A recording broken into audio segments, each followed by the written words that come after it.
Čaute, vítajte pri možno 200 vlogu a možno pri ani jednom natáčaní, ale to je proste jedno. Ako pred chvíľkou som hovoril, Nemecko vyhrálo Brazíliou 5-0, ale to už spomínať nebudem. Niečo iná téma, ale ako futbal bude to iná téma. Dneska som začal som bol kamarátom a rozprávali sme sa o Minecrafte. Kamarát má Minecraft veľmi rád, veľmi sa tu vyzná a samozrejme hovoril mi o jednej novej hre, volá sa Rust. Som si ju aj pozeral a hovorím, že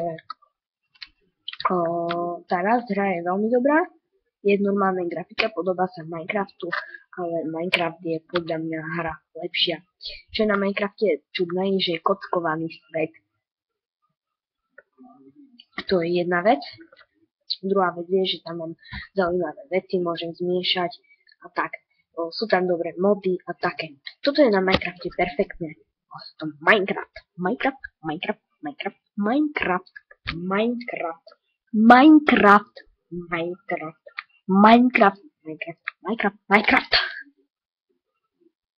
Minecraft. Urobil som to teraz bez upravovania. V izbe máme ešte stále toho vtáčika. Takže čo sa týka Minecraftu, je zaujímavé to, že začal v roku 2010 a už v roku 2011 bol neskutočne preslávený. Všetci moji spolužiaci Minecraft milujú, všetci ho majú, ale zaujímavé bolo, že ja som Minecraft donedávna nemal. Prečo? Ani som o ňom nepočul.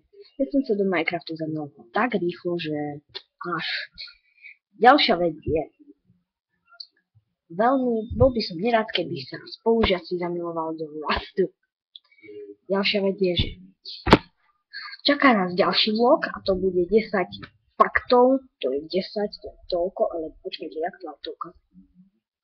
To je 10 faktov o mne, ako 10 vecí o mne. Kto som, čo som, ako sa volám a tak. Takže toto bude videjko, ktoré vyjde o chvíľočku a budem hovoriť o sebe.